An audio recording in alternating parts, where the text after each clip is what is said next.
Thank you very much to our Daybreak Star preschool class. One more round of applause, ladies and gentlemen, for these wonderful children.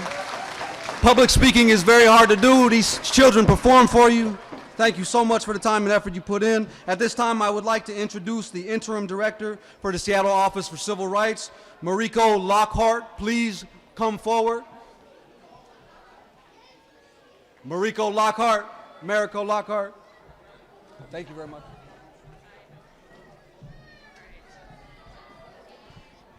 Well, I don't know if it's morning or afternoon. Good morning, everyone. And welcome to everyone here. This is such a beautiful, exciting occasion, and so important. Okay, got it.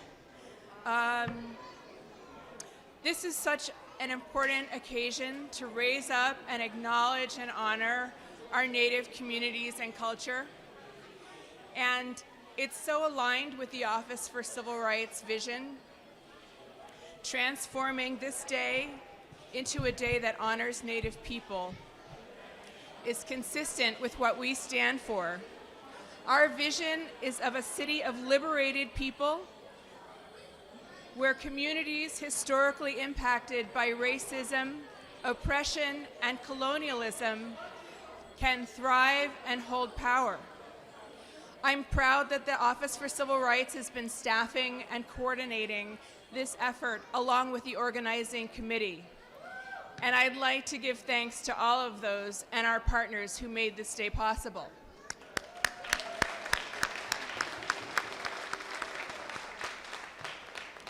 I'm really pleased to be here to introduce our Deputy Mayor, David Mosley, who brings remarks from our mayor, who couldn't be here today, but I know that David will bring her message and all of our heartfelt gratitude for everyone making this day possible and for this beautiful celebration. David.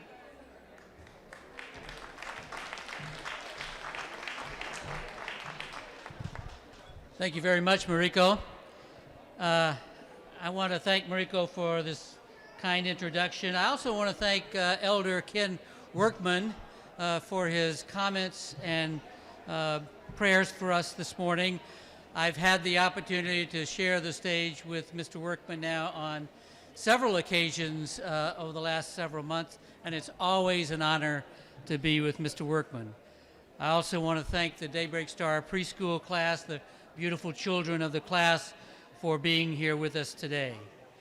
On behalf of Mayor Jenny Durkin, I would also like to thank each and every one of you for being here to celebrate Indigenous Peoples Day here in the city of Seattle. In Seattle, we know that without the lasting contributions that Indigenous people have made and continue to make to our community, we would not be the innovative and vibrant city that we are today. As many of you know, we are the only major city in the United States named after a Native American leader. The city of Seattle, the city of Seattle is named after, of course, a great chief, the Chief Self of the Duwamish and Suquamish tribes. On Indigenous Peoples Day and every day, we celebrate that important legacy and we cherish it. Again, thank you for being here, and I will now turn the program back over to the Master of Ceremony. Thank you very much.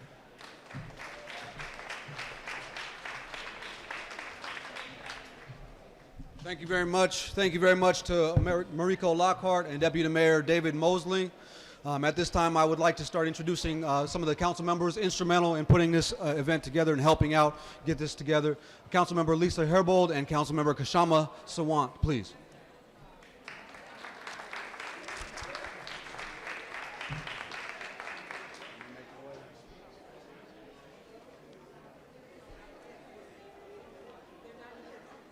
They're not here?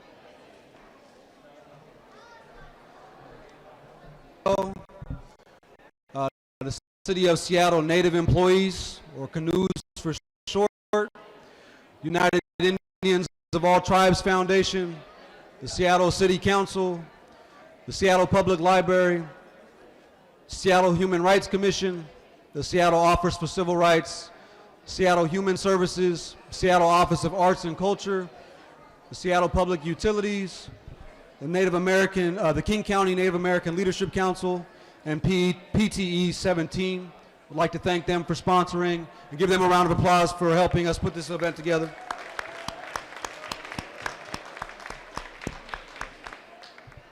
You guys look great, by the way.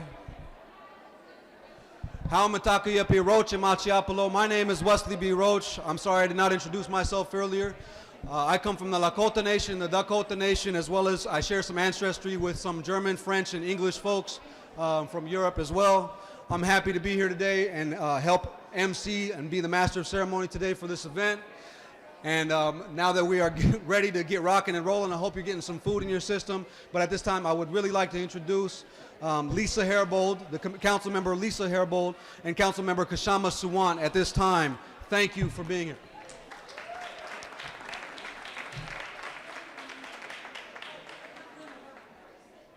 Council member Lisa Herbold, who will go first. Greetings, welcome, hello, and thank you so much for this opportunity to be with you today as Seattle celebrates its 5th annual Indigenous Peoples Day. I'd like to first acknowledge that we are here today together on Duwamish land. I want to talk a little bit about some of the things that the city has been working on as it relates to some of the critical and disturbing disparities in the way that we care for our Indigenous neighbors in this city. According to the most recent National Intimate Partner and Sexual Violence Survey, Native and Indigenous women experience the highest rate of violence of any population. Nearly 85% of American Indian and Alaska Native women have experienced violence in their lifetime. And this includes 56% who have experienced sexual violence, 56% who have experienced physical violence by an intimate partner, 49% who have experienced stalking, and 66% who have experienced other forms of domestic violence.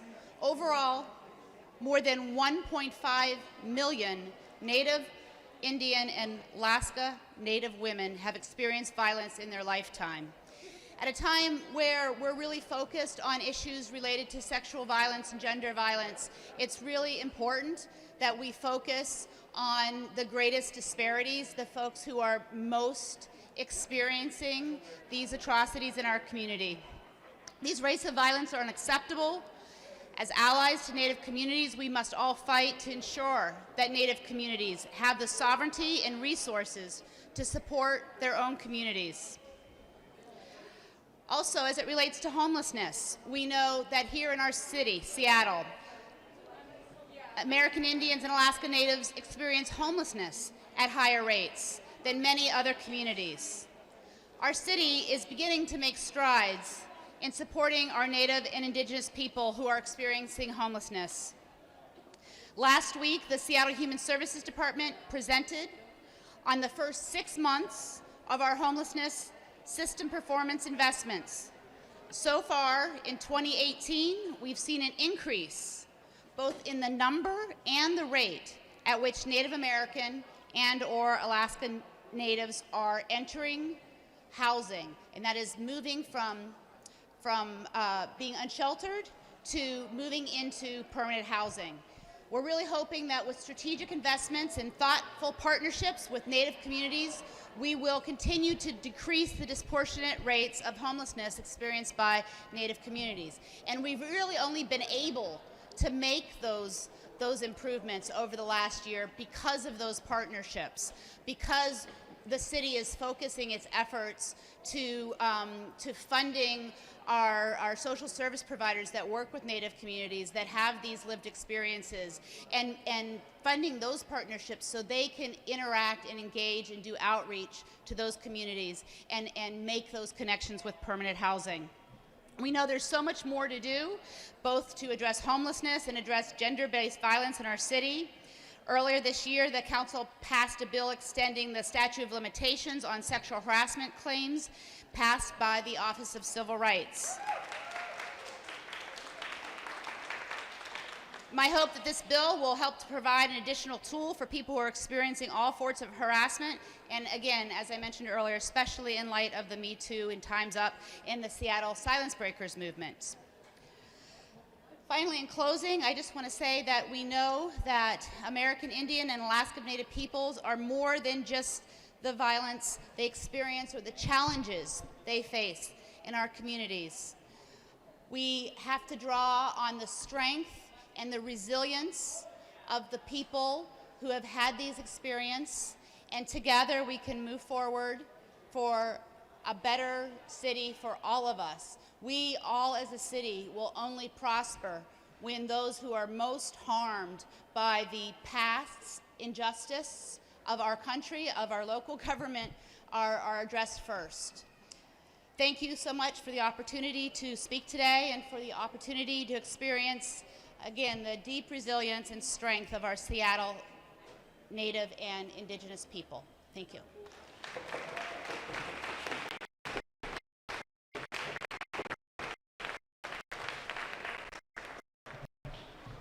Thank you again to Councilman Lisa Aribold.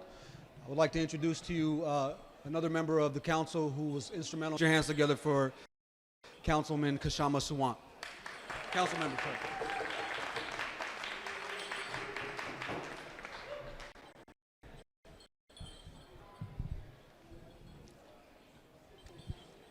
Sisters, brothers, siblings, happy Indigenous Peoples Day to everybody.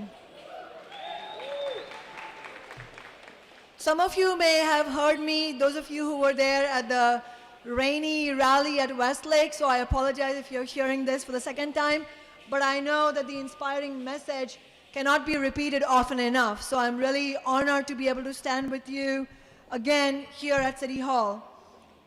I wanted to thank the Duwamish people and all the original inhabitants of the Puget Sound region. 4 years ago, around this time, 4 years ago in 2014, which was my first year in office as an elected representative of Seattle's working people and as the first Socialist City Council member in nearly 100 years. It was my honor and the honor of all socialists to be able to fight alongside Matt Remley and many other Indigenous activists who wanted to end Columbus Day and replace it with Indigenous Peoples Day. I want us to remember how this struggle came about, not only because it is nice and warm to reminisce about how we came here, but also it is important that we share the lessons that we learned along the way to everybody with everybody in the movement. It was not easy to get Indigenous Peoples Day passed. If you ask Indigenous activists, they will tell you that they had come to City Hall year after year trying to get Indigenous Peoples Day to be passed, and those pleas fell on deaf ears because most of the City Council has been dominated by corporate politicians for whom this was not only not a priority, but for whom it is a questionable thing. Do we want to empower people at the bottom because they will not stop? When people at the bottom feel empowered, we are not going to stop with one victory. We're going to keep demanding a city that is free of inequality, racism, sexism, and poverty. And that is why the Indigenous Peoples Day victory is so important to me personally alongside you, not only as a socialist, not only as an elected representative, but also, as I shared with some of you this morning, I come from India. You know, I'm the other kind of Indian. But the common thread that runs between you all and my people is that we were both colonized by the imperialists. And that even today, the fight against imperialism and capitalism is an international and global fight. So we stand in solidarity with oppressed people throughout the world.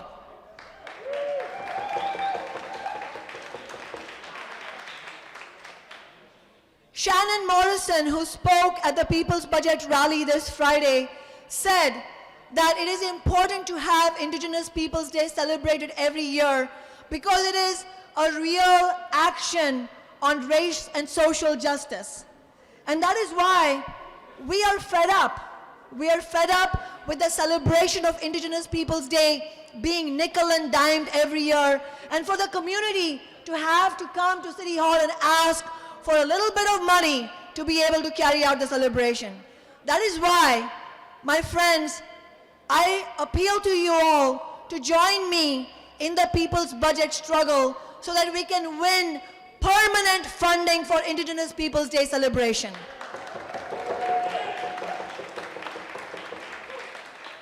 And look at how modest our demand is. All we are demanding is $25,000 so that we can put the celebration together every year. And that is a drop in the bucket of the city's nearly $6 billion budget. And through our celebration, let us also call attention to the deeply unequal city and the deeply unequal budget that we are being handed down, where we have billions of dollars for big business and the police department and very, very little for affordable housing to address homelessness and to address racism and sexual violence. I draw courage from the leadership of the Indigenous community on so many battlefronts. We have stood courageously against big oil and the fossil fuel bosses at Standing Rock against the Dakota Access Pipeline. And our siblings are right now fighting on the front lines against the Kinder Morgan pipeline in Canada. We fought for Wells Fargo divestment, and we are taking the struggle forward to have a public bank in Seattle.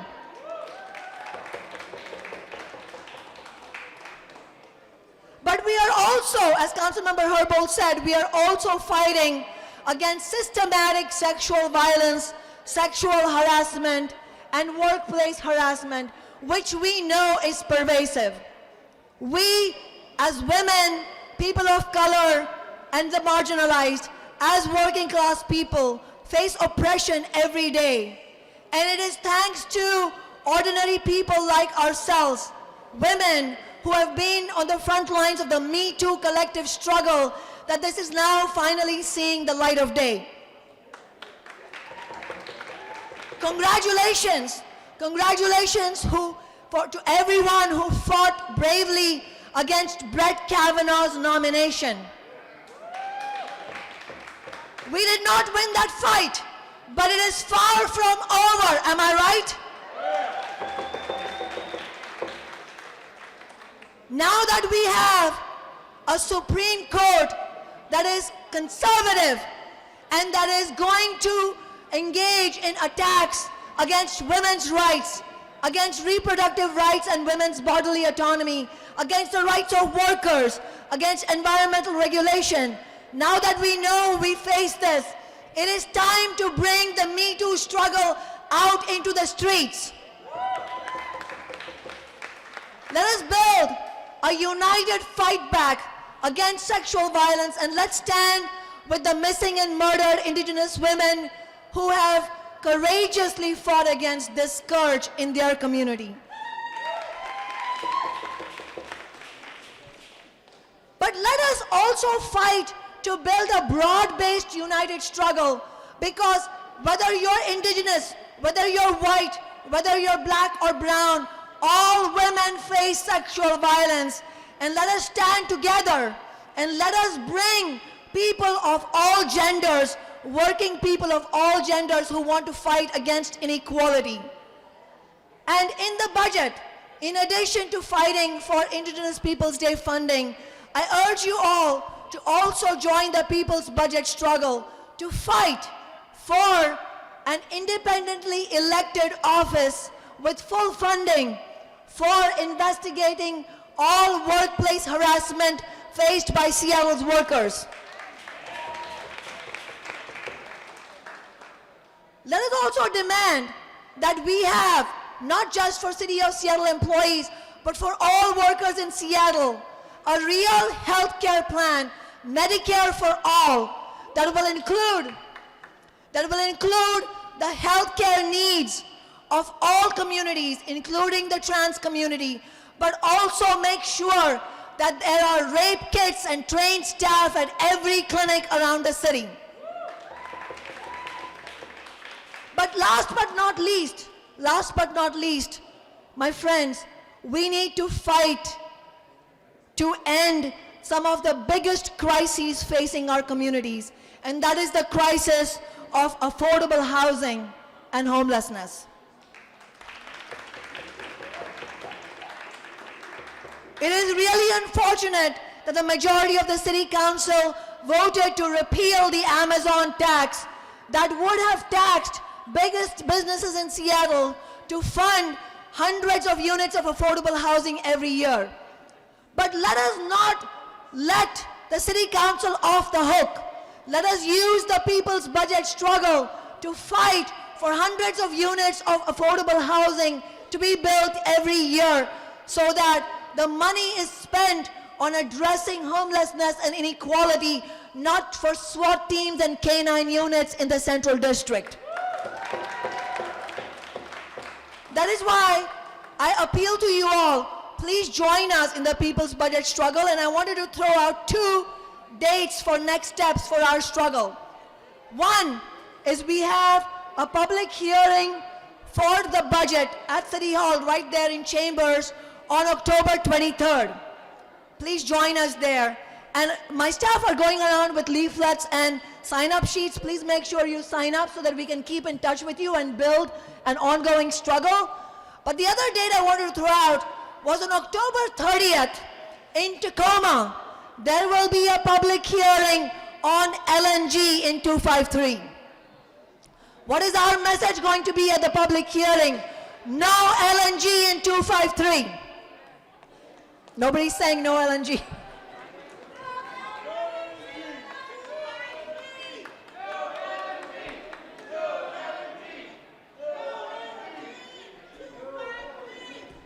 That's the spirit. So, dear friends, let us keep up the struggle. Let's continue the message of Indigenous Peoples Day throughout the year, year after year. And that message of Indigenous Peoples Day is that we, as working people of all races, genders, national origin, we will stand together to fight for a society that puts people over profit, the environment over the profit, and planet over profit. Solidarity.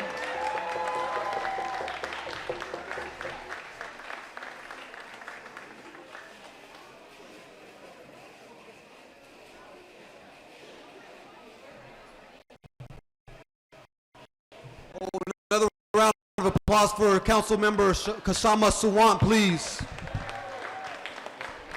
Thank you, Kasama, for your contributions. To your food yet, there's plenty of food left.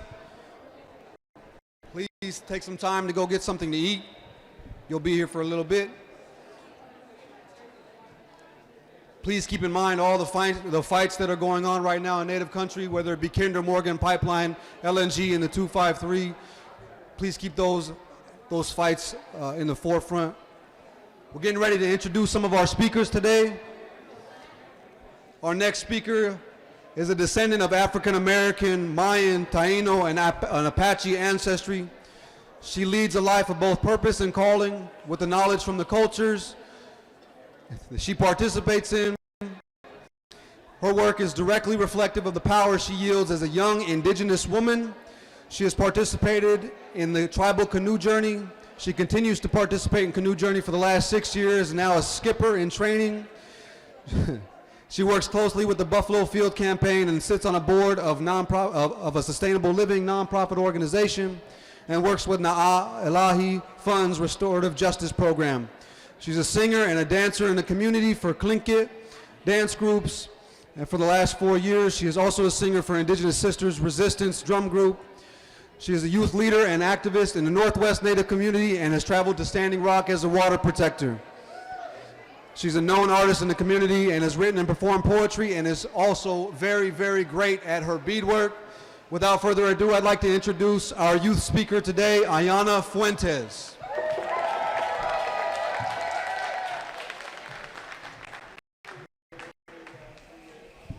Happy Indigenous Peoples Day! I said, Happy Indigenous Peoples Day! I want to thank everyone who hears me Thank you for being here. Thank you for letting me come and share my knowledge, speak my truth. So I was mentored under the oh my bad. Whew. It's really hot in here. I'm sorry, I just got done marching and I'm sweaty from the rain. Who knew rain could make you sweat? The Old Growth Alliance, they're the reason we're here inside this city hall right now. Years ago, they took the streets. They didn't ask for permits. They didn't ask permission from the government. They took the streets. I've had the honor to be mentored by two of the original Old Growth Alliance. All that I know is from them. As I was marching, I remembered the feeling of my first Abolish Columbus Day march. The first time I stood up for something that I believed in. We are here because we are Indigenous. We are here because today is our day. Today is our day to celebrate. Today is not a day to celebrate a white colonizer that came and killed, murdered, raped, stole our children. That is not what today is about. Where I live, it is a very colonized area. I was one of 5 students of color in my whole middle school. I am still attending the high school there. Although when I went to science class this last week, the teacher looked at me, he said, how do I incorporate Indigenous Peoples Day on Monday? How do I incorporate the stories, the lessons, the knowledge of the people of this land? And I said, you do it by talking. You do it by speaking up. You do it by not sharing about Columbus on Indigenous Peoples Day. This year is for our youth. This year is for our youth. I am a youth of this generation. I see the power inside the youth, inside my peers, inside those who I march with. It is a powerful thing, this generation. We are taking back our language. We are taking back those that were stolen from us, our culture that was stolen from us. But the way we do it, the way we learn is from our older generations. So the 7 generations in front of us that fought, the 8 generations, the 9 generations, the 100 generations, our ancestors that fought for us to live, for us to fight this good fight, for us to fight for ourselves. When I saw the little ones up here singing, it made me want to cry because I saw our ancestors in them. Learning the songs, learning the language, it is a beautiful thing. And they don't just learn it because they have to. They learn it because they choose to. I have a little dance sister. She is like 13 now, and she can say her whole introduction in her native tongue. Her whole introduction of who she is, who her parents are, who her grandparents are, in her native language. That doesn't seem like such a big thing to the outside world, but it is a major thing. Because standing here today as an Indigenous person is a show.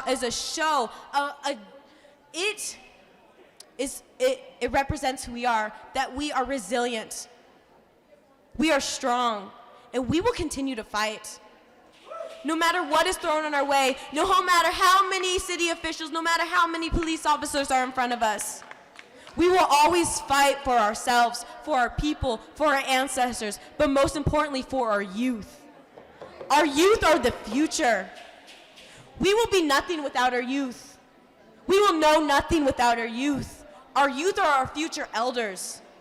They will be the ones to teach your great-great-great-grandchildren. They will carry on the knowledge that you hold within yourselves. So when you share your knowledge with the youth, when you share your culture with the youth, when you share love with the youth, you are not just loving them, you are loving the 7 generations in front of them, the 14 generations in front of them, the 700 generations in front of them. Because in 700 years, no one will remember Columbus. They will remember this day as Indigenous Peoples Day. They will remember every day as Indigenous Peoples Day because we are here to stay. We are here to fight. We are here to rise. I raise my hands to the elders in the room because without you, I would not be a youth up here standing and speaking the knowledge I know. I raise my hand to the youth in the building. They're probably back there eating because I know I want to be. But I raise my hands to them because they are taking the reins. They are getting the baton that is being passed down to them from the older generations. And without them, we will be nothing. Without our youth, nothing will change. Without our youth, we will not rise. Our youth are our power. Our youth are our strength. We lift up our youth. We will always lift up our youth. Thank you. I raise my hands to you. Today is Indigenous Peoples Day.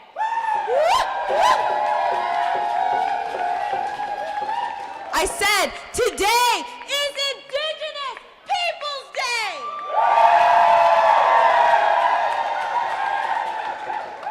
I'm gonna invite up a beautiful singing group that I am part of. It is called Indigenous Sisters Resistance, and they are going to lead us in a song called Indigenous Peoples Day Song.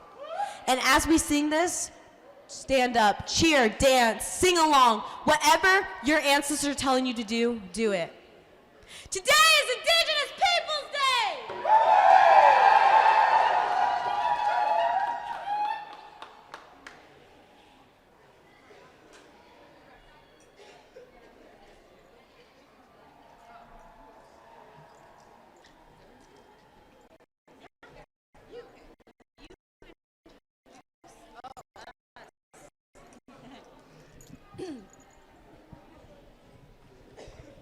Shuk Pachwai, Inknash Winiksha, Mariana Harvey. It's good to be here on the unceded Coast Salish territories here in Seattle with my sisters.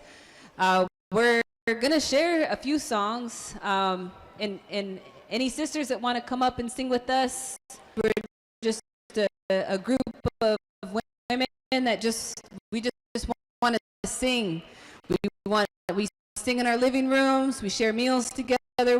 We sing on the front lines. We sing at powwows. We sing anytime we're together, just for that passion of just loving our native songs. This song that we're going to sing is called the Indigenous Peoples Day Song. I grew up here in this city, and I love this city. I love the people of this city. And what I love most about this city is the indigenous people of this city. You know, I was just in line with the woman that was talking, the two young dancers, if you were at the march earlier, they went to the schools that I went to. And we're talking about what kind of programs are in those schools. And what I love is all you people that serve our indigenous people in this city. I was in middle school and I was one of maybe 3 Native students to my knowledge in that school. In Huchusita, that program found me and tutored me. When I was in high school, I worked along with my sister, Kateri Joe, right over there. Kateri was the champion of changing the mascot at West Seattle High School. It's no longer Indians. And that happened because of you all, because of the community that stood behind us. And so it's from that love, that deep, deep love I have for all of you in this community, our indigenous community and our allies, that this song comes from. It's called the Indigenous Peoples Day Song. The lyrics came to me on the way to the second one that we had in 2015.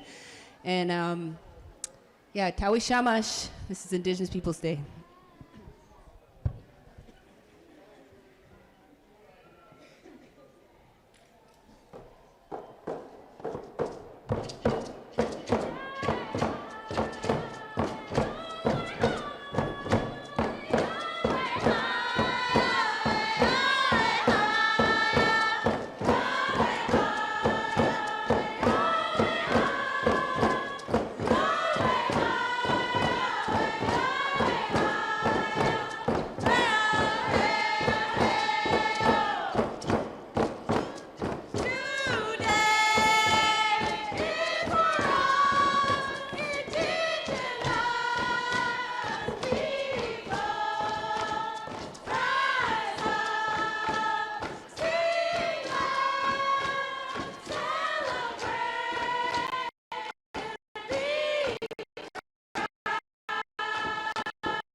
strong women's song. It comes out of a prison.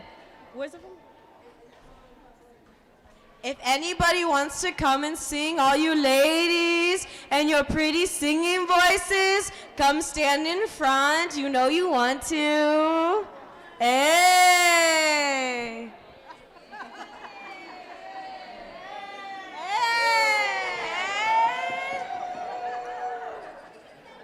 I see all kinds of my sisters that I know. Could you all, like, you ain't here observing, you guys are part of this. All my sisters. You know who I'm talking to. I see you.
Even though we didn't sing it, please don't forget our missing and murdered Indigenous women.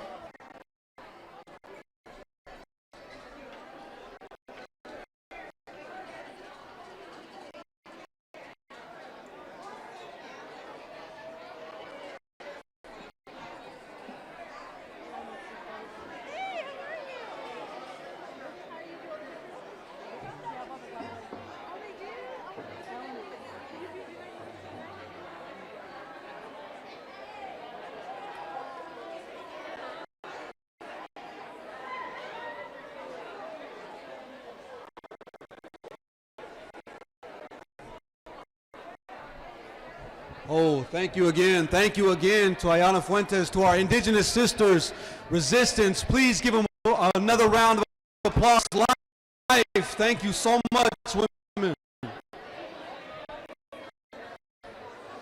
We're getting ready to get into our second speaker.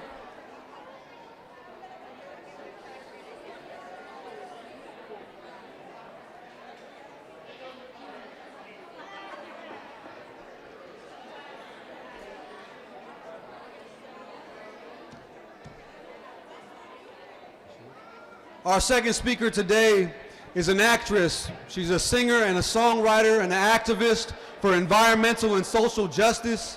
She is performing internationally and across Canada since the age of 10. And she is from the Tahla'amin Nation, located on the west coast of British Columbia on Turtle Island.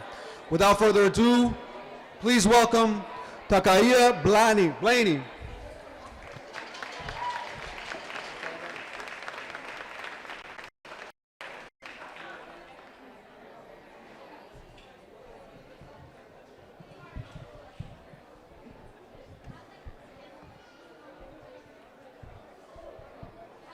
Hello. My name is Takaya Blaney. I'm 17 years old. I am a musician, activist, and water protector of mixed ancestry from the Tahla'amin Nation, which is located by Powell River, 100 miles north of Vancouver, BC. My ancestral name is Jagajimuh. Jagajimuh was a name that was given to me by my kukpa, my grandfather. Jagajimuh was a great leader who is commemorated through our oral history as just being adamant on fulfilling our sacred obligation to our lands and our waters and our non-human relatives to protect them for the next 7 generations to come. He used his power, he used his voice and his platform to defend that, and I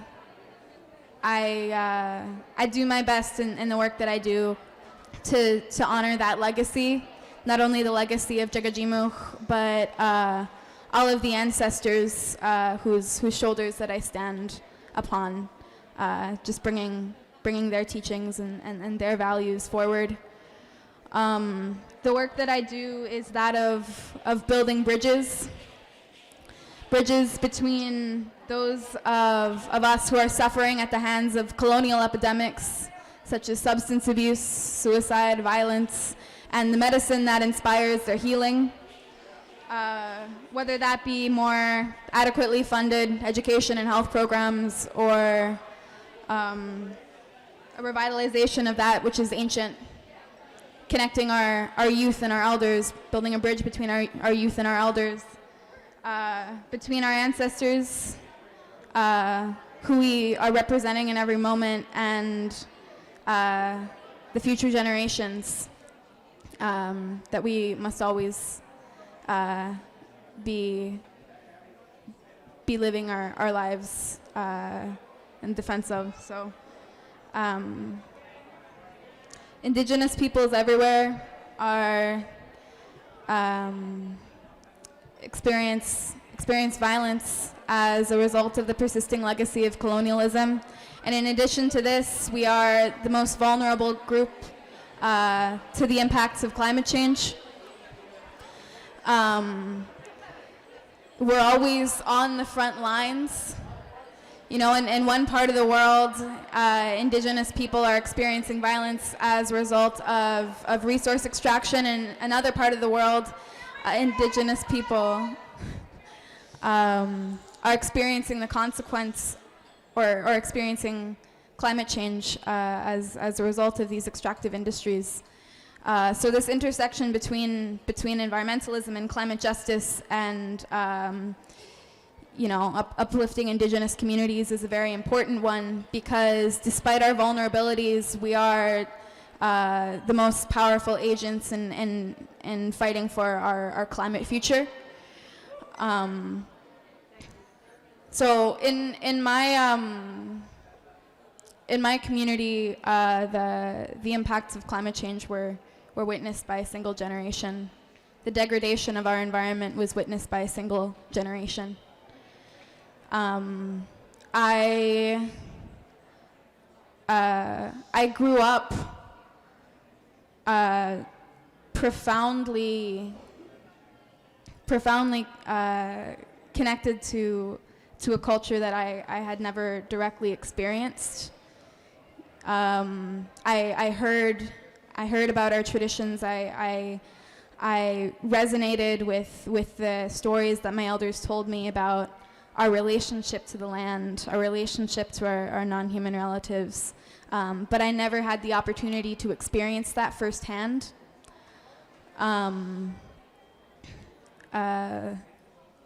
Because of the disconnect as a result of different colonial institutions such as residential schools and the lasting impact of that. And also because of the industries that had been established in my territory that made it impossible for us to sustain ourselves, to survive off of our own lands. And so when I started getting involved with activism at a young age when I found out about the Northern Gateway Pipeline. The Northern Gateway Pipeline was a pipeline that was proposed by the Enbridge Corporation going from the tar sands of Alberta to Kitimat, BC. And it was this first time that it clicked that, you know, we still have to fight for who we are. We still have to fight to exist on our own lands. We still have to fight to be able to access our resources and have that relationship. And if I don't contribute and if I don't use my voice, you know, I'm idle and I'm passive in this like destruction of our mother Earth. And so I started thinking of the different ways in which I could contribute to this movement. I wasn't as confident speaking in public, but something that I cared a lot about was music. And so I ended up writing a song about the future of my coastline, of the waters that my ancestors traveled through and used this as highways if there were to be an oil spill. And I started going to rallies and conferences and singing my songs, spreading my message. And since then, I've just been really inspired by just the amount of youth who are invested in this, the amount of youth who are just unapologetically, you know, reclaiming their power, claiming their strength, recognizing their ancestors, going to blockades, going to the front lines, you know, standing on everything that, standing on our traditional values. That's something that's been really beautiful and inspiring for me. Because, you know, because ultimately it is our youth here that are going to be making that difference. All of the youth that we see here, I'm grateful for these spaces. I'm grateful that that our youth are able to connect. Because you know it's difficult. It's difficult to be Indigenous. It's a heartbreaking experience. There's a lot of pain. There's a lot of pain that each and every one of us inherits as a result of intergenerational trauma. And we all feel it every single day. And our youth, you know, our youth, if we don't have if we don't have these cultural spaces, that's the only part of the Indigenous experience that they're going to have is the heartbreak and the pain. And being Indigenous is so much more than that. You know, you inherit so much strength. You're protected by your grandmother's prayers in every single moment, and that's powerful. That's powerful, and our youth need to know that. And I see them. I see them at the forefront of these movements, and it is so incredibly powerful. So incredibly powerful, because it's not just change that they're making for us as Indigenous people, but it's change that's being made for all people. You know, our relationship with the land is what's going to save us. It's what's going to save all of us. You know.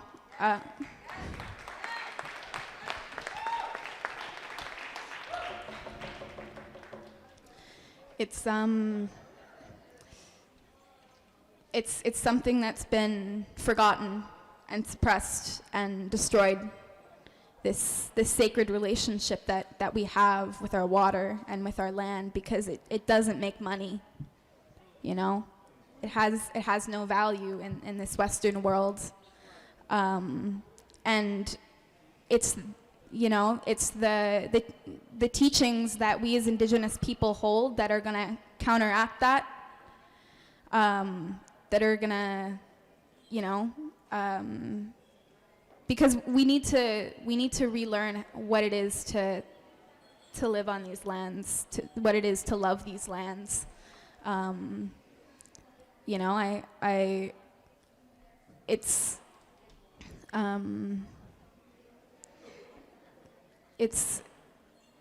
something that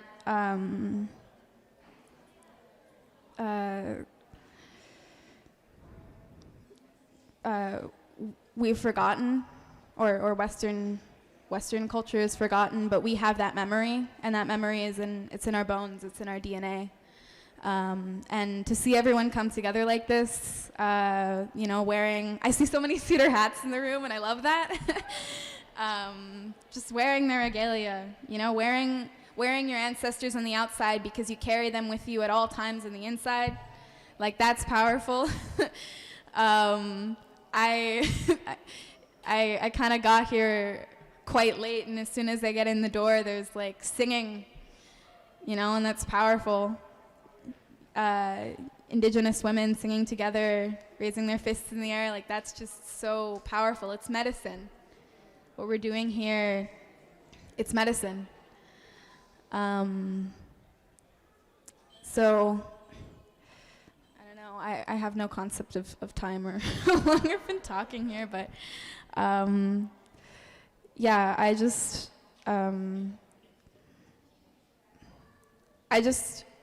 want to thank these spaces. I want to thank my elders. I want to thank the members of my community that taught me that being Indigenous is beautiful. It's a beautiful thing. It's a powerful thing. It's not something that you need to be ashamed of or run from. You know, because that's the conditioning that we receive. It's so suppressed. This expression of being Indigenous and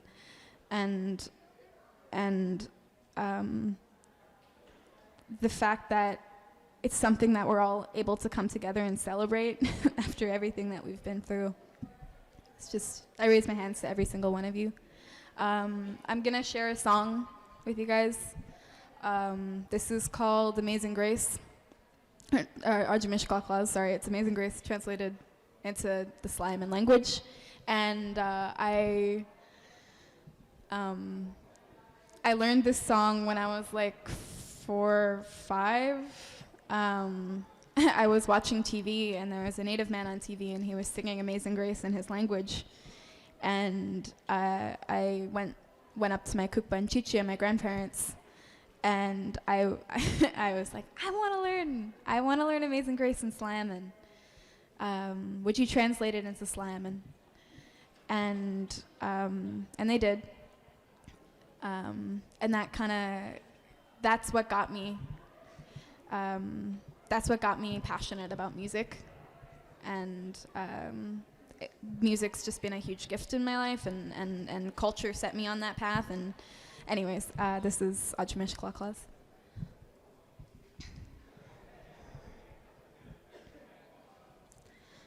Ajumish Klaklas imod gayanans quathoch eskaimuch nanchena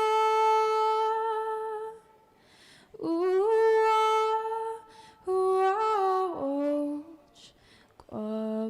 quagwenam thoch double thoch equaquenomin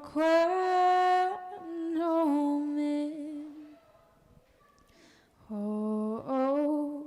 stamskum lekau mod hutham sauso human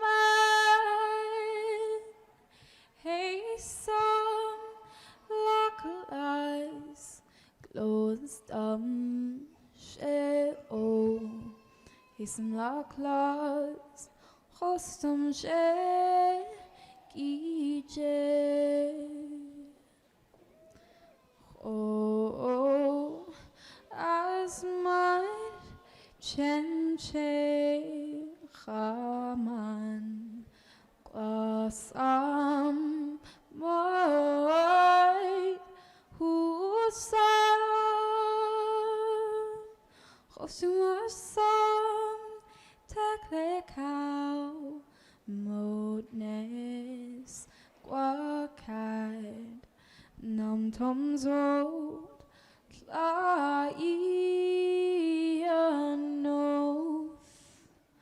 ajumish lakalais imod gayanans quathoch deskaimuch nanchana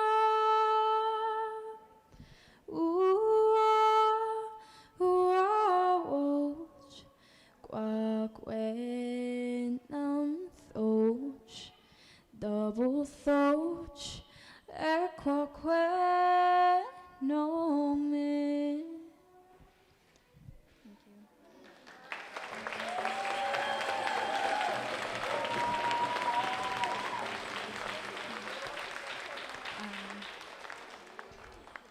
So, just gonna share something that my Kukpa and Chicha grandparents shared with me when I first was interested in getting involved with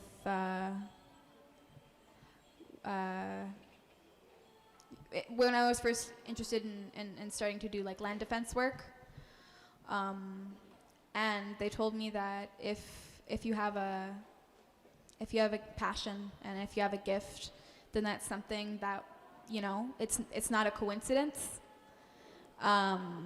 It's an intentional thing that Creator gave to you, and it's your responsibility to share that in a good way, in a way that uplifts your community, and that we all have a voice, and it's our responsibility as Indigenous people, as caretakers and stewards, to use that voice to speak for those who have none, and to speak for our sacred sites, to speak for the waters that sustain us, for the lands that we've lived on for thousands and thousands of years since time immemorial. for the rivers and the watersheds that are our lifeblood, for the future generations that unfold before us that have no voice and deserve access to clean drinking water, deserve access to culture and territories, and for all peoples, even those who haven't woken up to the reality, fighting for their children, fighting for their right to exist on this earth. So we all have that responsibility. So let's work together. I'm so proud to see us all working together.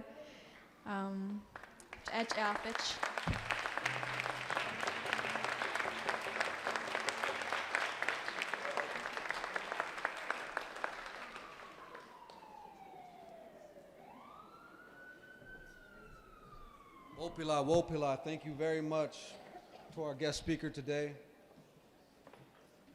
We'd like to call her back up here, Miss Blaney, if you'd like to come back up so we can honor you with this blanket. This blanket comes from a local business, 8th generation, from Pike Place Market in Louis Gong. It is a native-owned business, and we're honored to honor you with this blanket.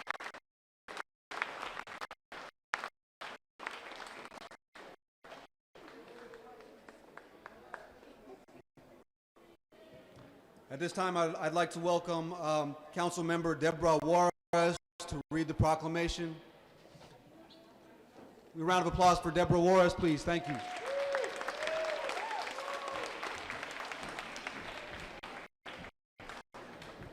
I apologize. I was up at Northgate. We are announcing that Northgate will be completely remodeled to be a ice skating and for the NHL to come, which is going to be phenomenal, in conjunction with the Seattle Arena. So that's where I was. I have two people on the stage with me who I want to honor, who are standing next to me, who work hard, and I'm going to ask them to help me out here today. Can you hear me? Doesn't sound like I can hear. Okay. I had Pamela Stearns here with me, and I had Nicole Willis.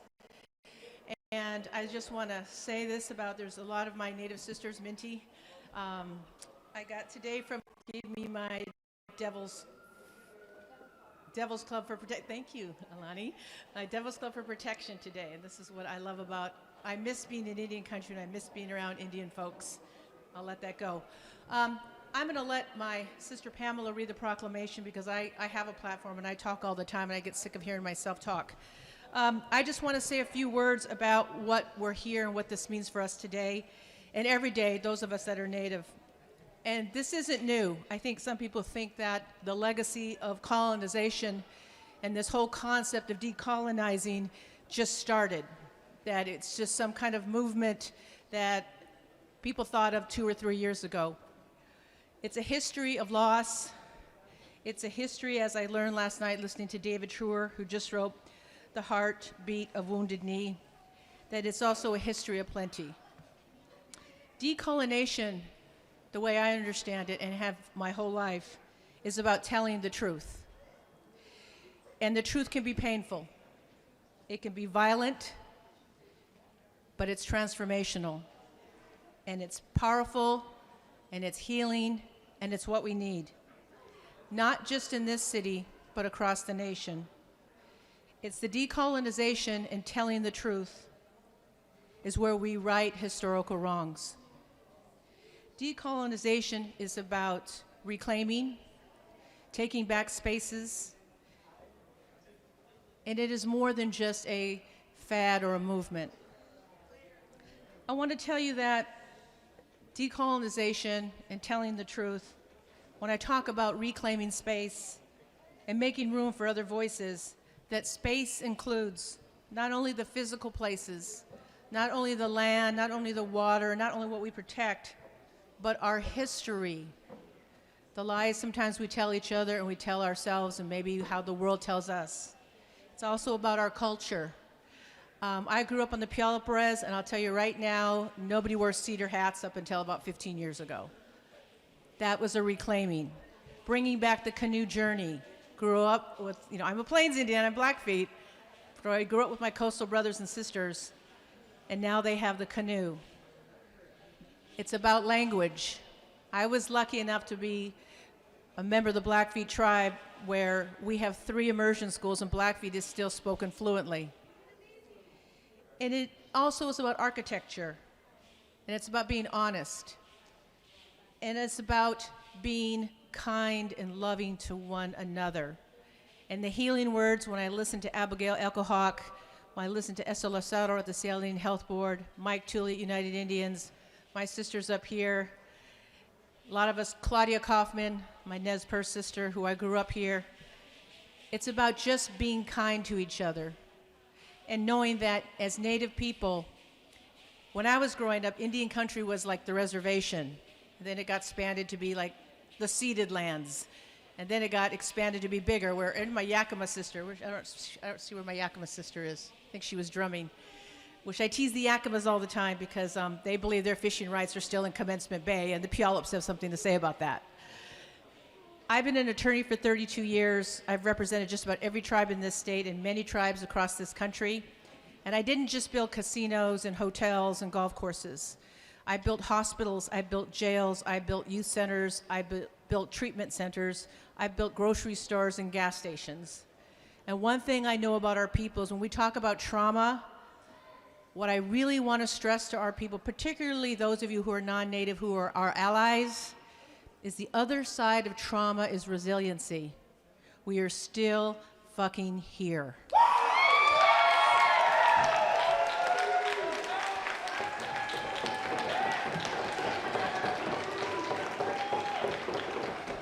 So, in the words of my Uncle Billy Frank, in the words of people who raised me, my foster mom, Ramona Bennett, when Native people make change, we do it in a good way, and it comes from a good place. And we know that change is incremental. We know we don't just show up and say, I want it now. We never had that luxury.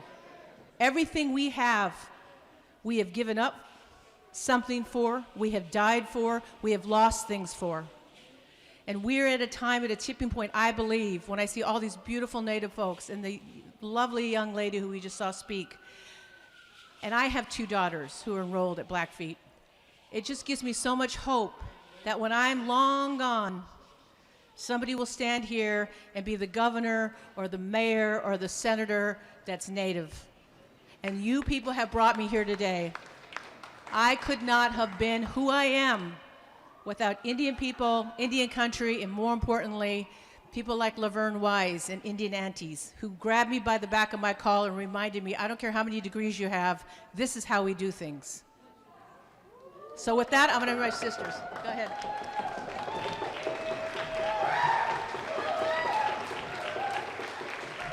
Ms. Pamela Stearns, my coastal sister, is going to read the proclamation that the mayor did that the Seattle City Council will be passed this afternoon that we already signed. Go ahead. Thank you, Councilmember Juarez. City of Seattle Proclamation. Whereas the City of Seattle recognizes that the Indigenous peoples of the city recognizes that the Seattle is built upon the homelands and villages of the Indigenous people of this region, without whom the building of the city would not have been possible. And whereas the city values that many contributions made to our community through Indigenous peoples' knowledge, labor, technology, science, philosophy, arts, and the deep cultural contributions that have substantially shaped the character of the City of Seattle.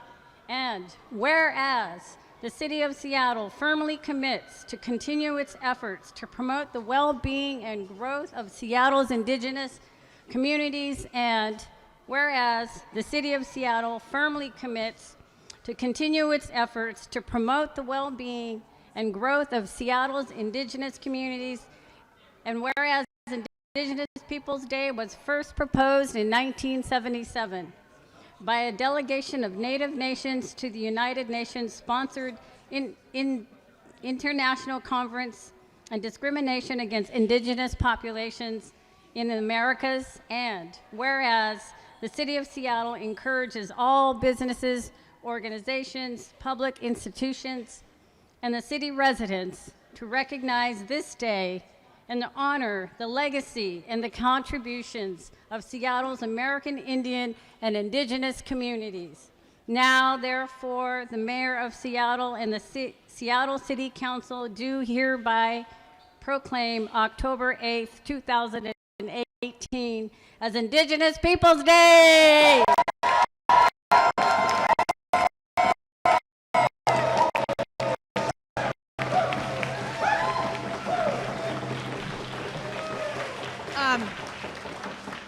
I know Marta's going to kill me, but Thank you, Councilmember Juarez. So for those of you who aren't following, around the country, we currently have over 50 Native candidates running for statewide and higher office around the country. And most of them are women. So we're privileged enough to live in a city where we have a Native American councilwoman, but most people don't get to benefit from that perspective. So around the country, I encourage you to please support all of these Native candidates who are running for office. It is very likely that on November 7th, we will wake up and we will have 2 Native American women in Congress for the first time ever. And we have one of our relatives who's running for governor of Idaho. So I encourage you all to please, in your support of Indigenous causes, pay attention to these Native candidates and to support our Native candidates and those who also currently hold office. So, thank you.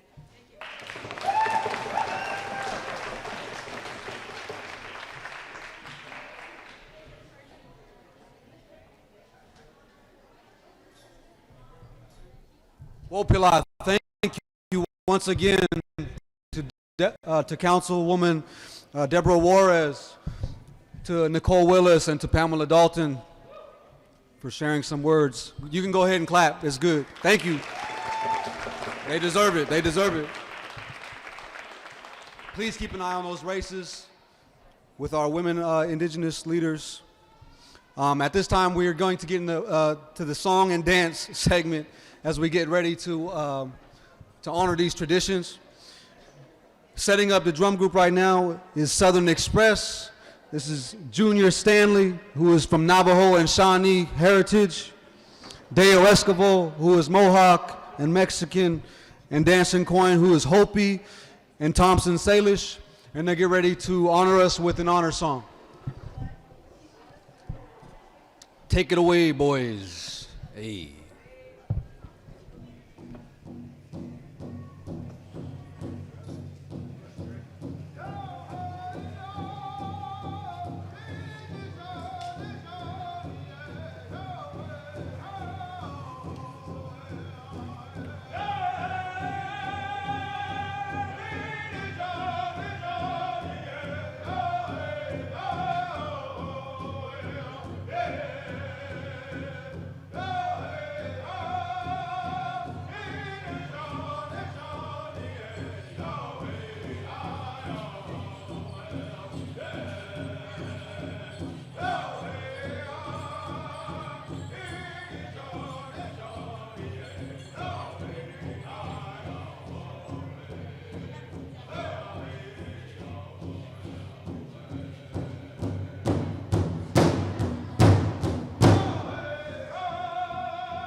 Southern Express blew them away. Oh, all right. Yeah. So to accompany our song now, we're going to bring out a couple of dancers. I'd like to welcome Nito Old Chief and baby Clarissa Morning Gun of Blackfeet, Yakama and Squamish from BC descent. Come to share a dance with you. Southern Express, please take it away once more.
Wopila, Wopila to Powwow Squad, to Nito Old Chief and baby Clarissa Morning Gun. One more round of applause for their dance. Thank you.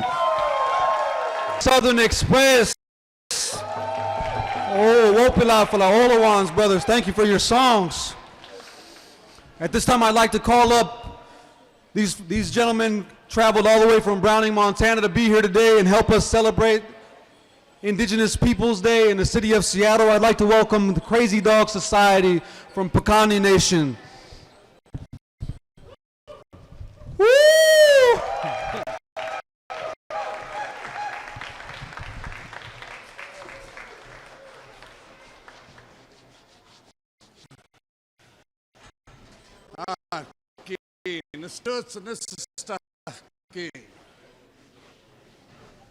My mother is Florence Flossie Running Wolf from Hart Butte. Comes from the leader of the Mountain Chief people. My father is Philip Radler Mad Plume from Medicine. Comes from the Chewing Blackbone people. Still, so this is stuff king. Oh, gone.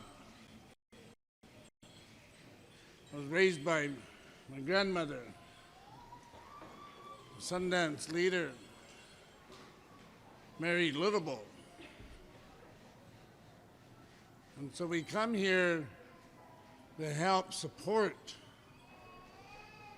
across Indian country, not only here, but throughout the United States and Canada, Mexico, our native brothers down there, for all the different standings they have for Indigenous people of this world.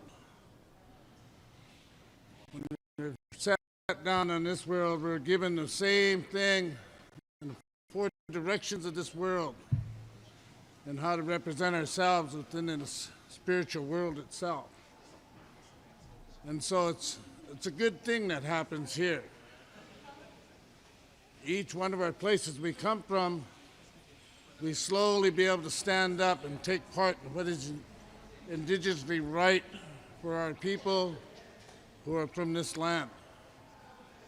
Right now, I want to introduce my brother, or let him introduce himself.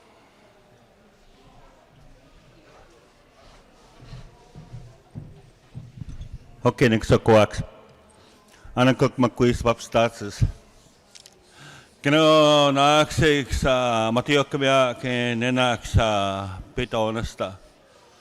Kino natu sa paskanik sa spumu kingkag. Miyoka na pinatu sa skapi pikani kistakyaw stan. Kistakyaw stan mopustan kistaki mopustan. So what Leon didn't tell you is that he's a leader, very strong leader. He also recently just took a transfer, which is taking care of a beaver bundle. In that sense, all of you people become his children. Hey, ask him for all the money he has. Hey. No, but it's very serious, eh? And he does, so he sits in a position of natuitibix, as we would say, those ones that are sitting holy, they're sitting kimoks. Eh? And so when we take a look at what has happened here today, when we heard about this, it was up to us to take and go ahead and come and support the indigenous people of this land, to take and help them with their walk and their fight. You know, we've been coming up here quite a bit. When Mr. Williams was shot by the police, you know, I helped carve the face on the raven that sits up here at that park now.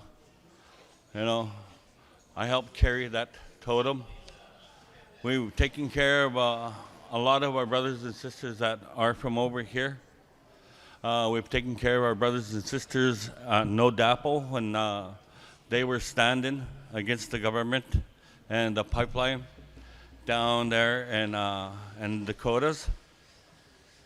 And we stand there and we continue to fight, huh? And as we all sing the AIM song, huh? Eh? It's still going on. American Indian movement is still going on. You know, and we have rights. We have indigenous rights to these lands. And so be proud of who you are. Be proud of how you stand. Walk strong. Kita stenatops is what they would say, huh? Be powerful in your stance. And don't take no for an answer. You know? We have people that are getting into politics and different things like that that are making a difference. So when you hear about them, support them, because their fight is your fight. So with that, we're going to go ahead and sing this song. This song is called Walking Holy. And, you know, in Picani country, the weather's not like this, huh? Kind of dry. You know, but out here, it's a little bit rainy. And so, as well as you guys all know, it takes its toll on your drums, eh? Huh? But before we had drums too, we had sticks, right? And so we're going to go ahead and sing Walking Holy with that. Before I do, because it is a very powerful song, I'll go ahead and pray for each and every one of us, huh? So that we have long life. That's sumui. King ma tokinan. Okay, ningna tuit. Ayon apinatus is tapat pe paktus pumuking kak. Mioka na apinatus is pumsta. Okpokax is pumuking kak. Na apinatus.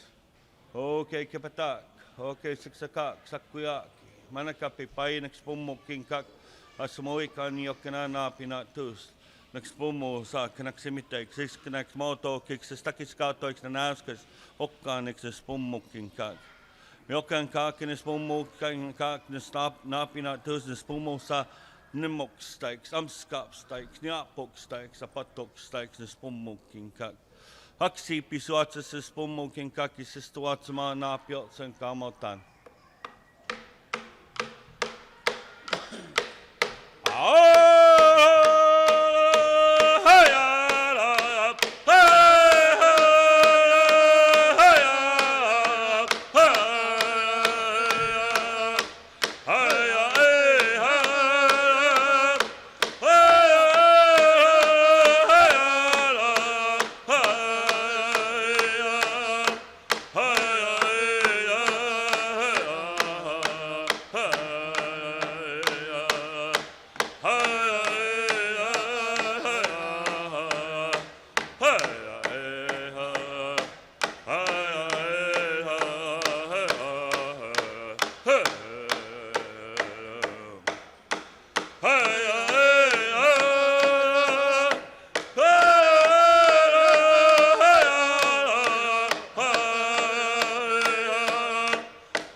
So, when you people are out there walking, trying your best, remember the women, those ones that have been abducted, those ones that are lost, those ones that are struggling to get home.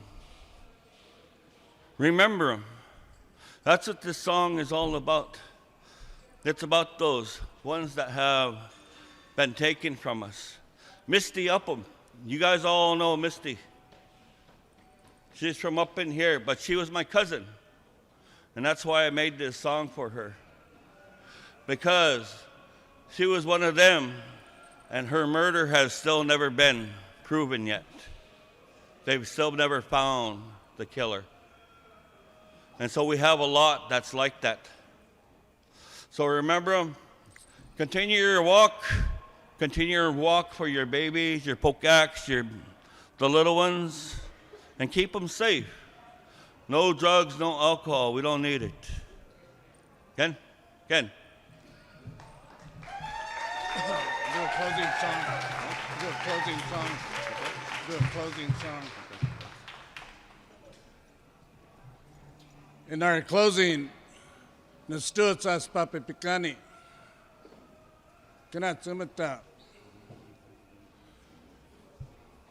Was part of Alcatraz. Part of Frank's Landing. Part of the Puyallup takeover. Part of Wounded Knee. Part of the stand-up. Occupation in Canada. Part of the Badger to Medicine protection. Started in 1982, but just turned over and given back to the tribe this year. How long some of these fights are. Just because it's a weekend and it's over with doesn't mean that you stop. Your heart continues to pound.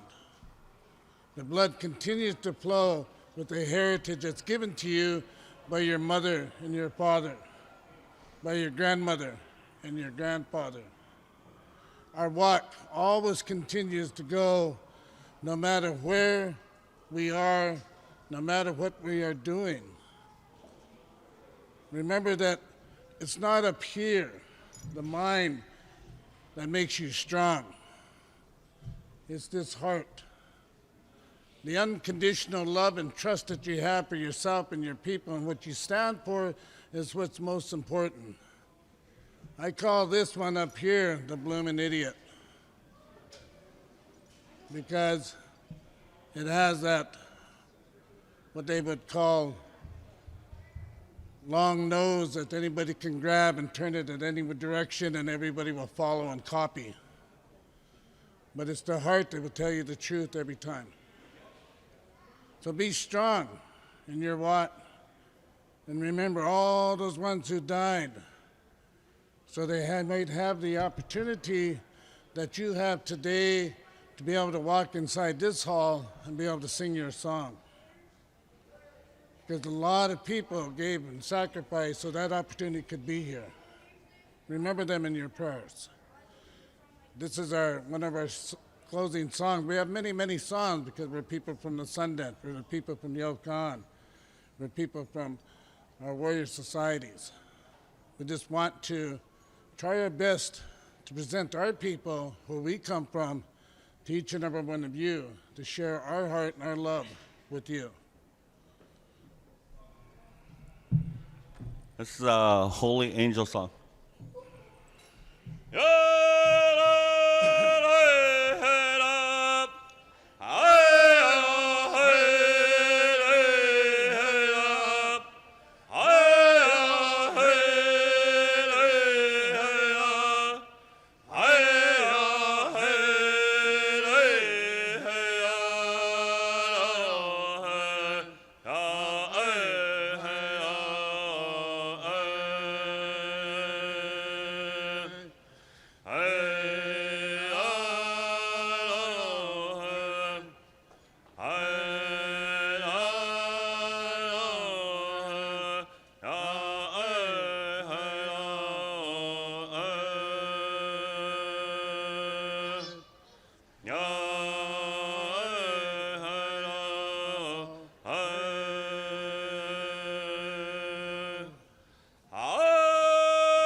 It was an honor walking with all you people today. Thank you.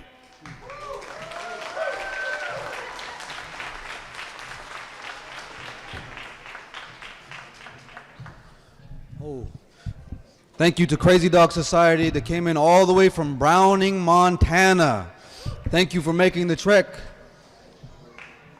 We're almost done with the program, folks. Please bear with us. We got a couple more groups for singing before we close out. At this time, I would like to welcome our relatives from the Tlingit and Haida Nation, Handai Ijin. Round of applause, please.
Hawa, Gunas Chish, Saduts di Chinu Ejan, De Kwa di Nanu Ejan, Sabaja, Hinu di Kiang, Katsakas Gustu di Kwalagan.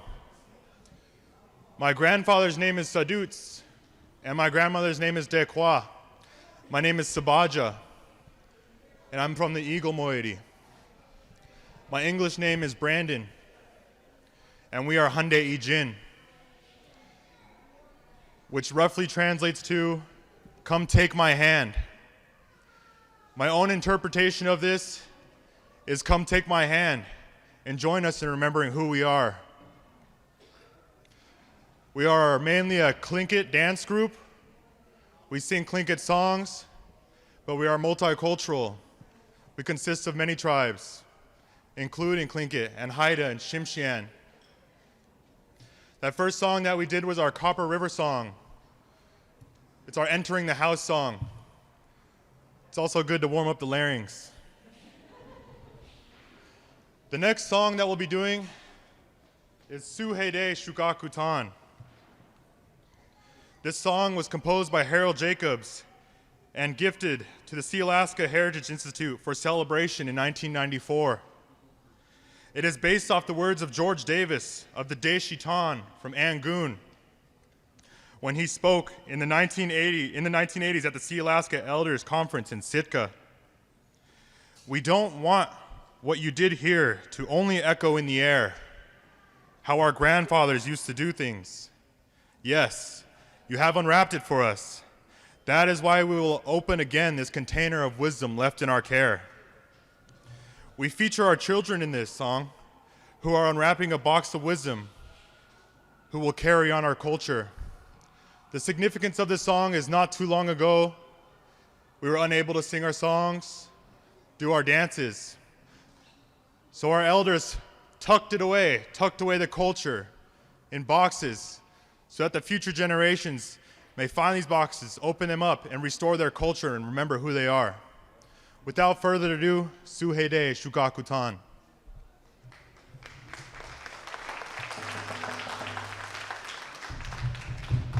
Hande Ijen.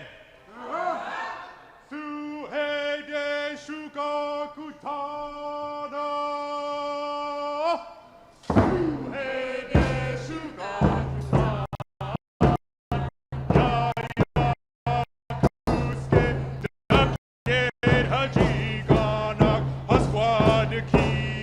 Hey, hey, hey, hey, hey, hey, hey.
Ganesh Cheesh.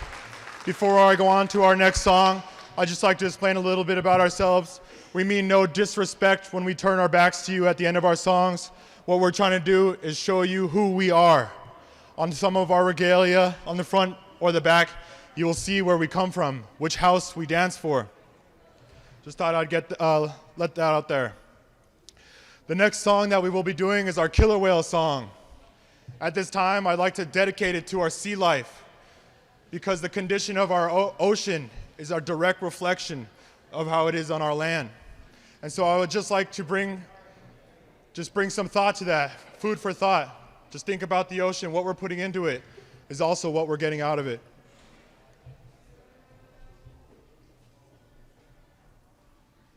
Hande Ijin. Where yaha, yaha.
for being here, for witnessing us.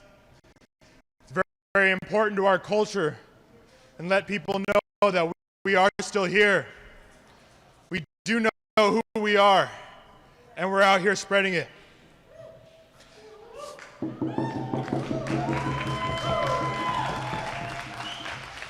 At this time, I'd just like to take some time and thank a couple people.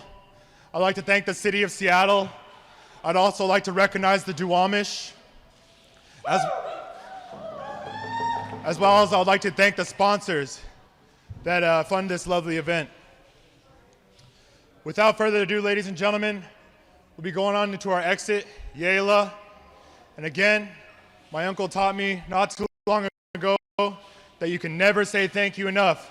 So again, I raise my hands and my drum, and I thank you so much for being here, and it's a good day to be Indigenous.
Wopila to Honda Ijin Gunu Shish.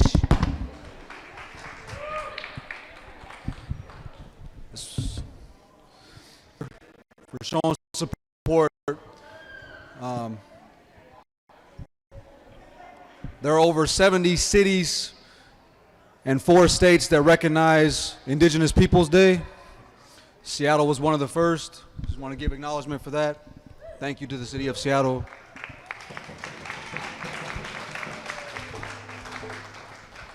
And at this time, I would like to welcome one of our last groups. This group is called Knock. And they're almost ready, I promise. Give me just a second. Is it? What's the difference between a non-native ghost and a native ghost? Non-native ghost says boo. Native ghost says boo. Hey. Hey. Tell your grandma that one. Hey. Really?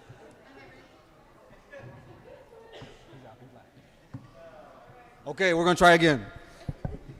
If we're ready to go, knock. Please make your way to the stage. I'm out of jokes.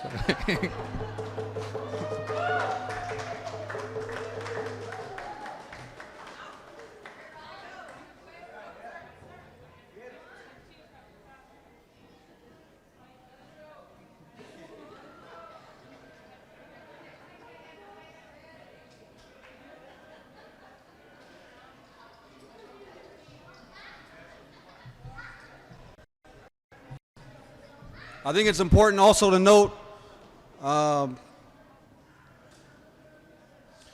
that there are 16 cities that adopted it this year, adopted Indigenous Peoples Day. So the fight continues to recognize Indigenous Peoples Day over the other. So if you are from another town, from another territory, obviously if you're here you might not be, but encourage those folks to also adopt Indigenous Peoples Day over the other. The other is not a holiday at all. It's not a day of remembrance. It's not anything to be honored. It's something that we should obviously do away with. But there are 16 cities that did it this year, so the fight continues. Hopefully next year we'll see even more. Like I said, 70 cities, 4 states, and there are some states who have a different name that this falls under or who have just abolished Columbus Day, period. So honors to them. Knock. Here we go.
Anyakusani. Fatima yu hut duasak, chak nak hatati. Dakloedi ayahat. Kanakamali, yedi hatati. Glake ka dachan ayahat. Kutsnu kwanda ayahat. Hit ayahanakahiti. Everett, yehat yati. Bellevue, yehat kuzati. Precious people of the land, precious people of the land. My name is Fatima. I'm of the Eagle Moiety. I am of the Killua clan. My father is Hawaiian. My grandfather is white. My village is Angoon from the Killua house. I live in Everett. I was born in Bellevue. We are the Nok dancers. We are from many different nations. Our group leader is my uncle Nahan. The first song that we sang is called The Dream Song, composed by Eva Rowan, who is from Kloak, Alaska. She is the Suknoidi clan. She gave the song to Nahan several years ago. The second song that we sang is known as Killua Current. It is composed by my uncle Nahan. When we turn our backs, it shows our crust, our outer crust. And when we sing loud, dance hard, and drum proudly, it is showing that we care, and that to us, it's really powerful. Gonna sheesh.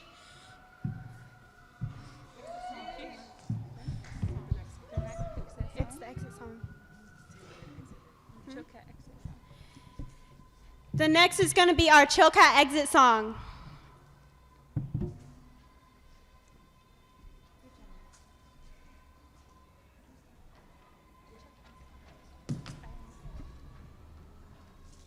Chilkat exit, goo.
Oh, Wopila, thank you, Nak, for coming out and sharing your heritage with us and your dances and songs. One more round of applause for Nak, ladies and gentlemen.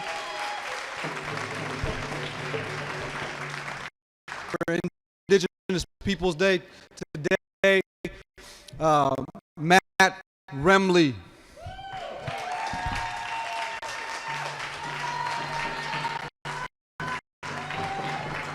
Don't be going nowhere, Wesley.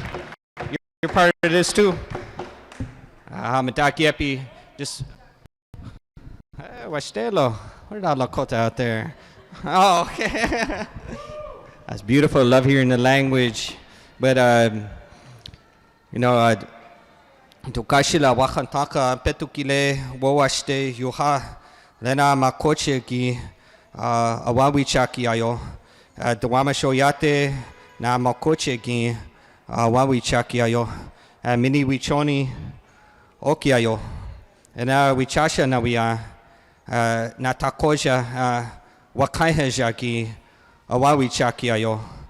And wichasha opila tanka tukashila. Well, good afternoon. I'm just expressing thanks and acknowledgement to the Duwamish peoples for allowing us to be here on their lands. And I was just had a thought as we're standing here that it would be beautiful that when we come to celebrate Indigenous Peoples Day, if this was returned back to the Duwamish peoples, and we're in the Duwamish Longhouse,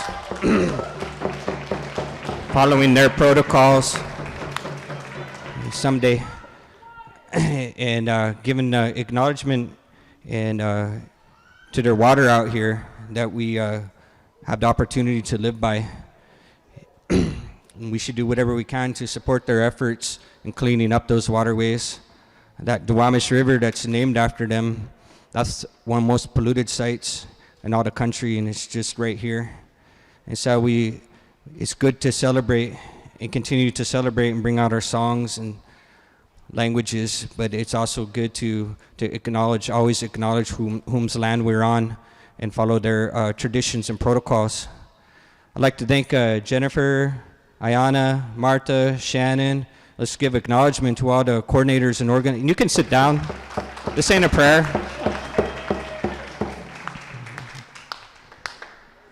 You can sit down now. Let's give it up though for the organizers for today. From the march all the way out here to all the performing. We ain't even done yet because we still got an evening cap out at Daybreak Star with Simon. More performances out there. So we go strong out here in the Northwest. And, things we do, really reverberate to other communities. I had the opportunity just a minute ago sharing with Jennifer, reflecting upon the work that has gone into the establishment of these days, not just of the past few years, not even of the past couple decades, but many decades of peoples who have been hitting those streets way before social media days to try to raise awareness of why we should abolish Columbus Day. I was remembering myself back in the 90s, for folks who remember that Columbus statue that used to be down at the waterfront. A number of us would go down there and do something down there every year on Columbus Day, and that statue's not there anymore. So I guess we were successful. And some folks might even have been here back in, I think it was 2000, 2001, when the city brought replicas of Columbus's ship to the city. And we found what that route was going to be, and it was going through the Fremont Bridge, so we decided to do a little direct action and stop that bridge from opening. And then, of course, the Old Growth Alliance in the later 2000s to past decade. So there's a lot of energy and effort that's gone on, a lot of stuff that's also goes on behind the scenes that don't really make public awareness to bringing about days like this. Look forward to supporting Pamela down here on her work with the King County.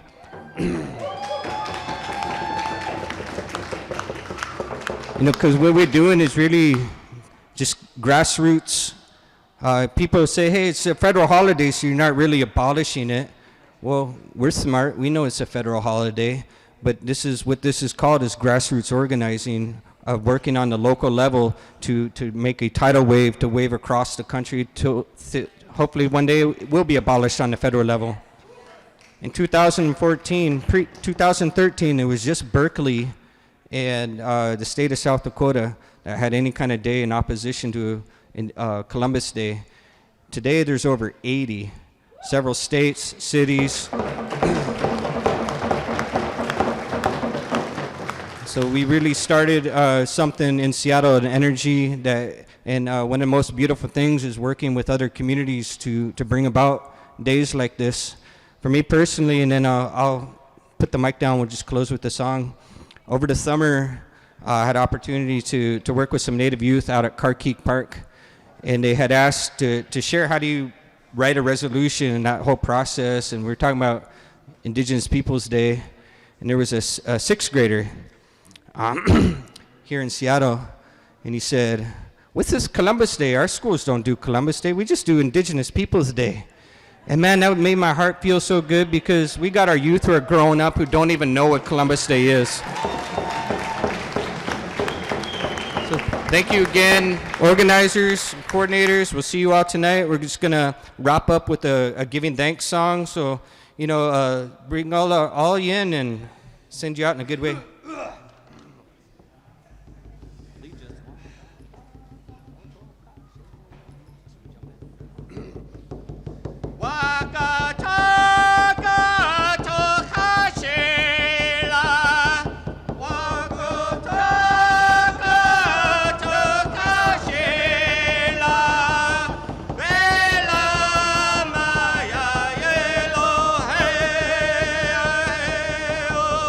Chana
give it up for Wesley here and MCing today.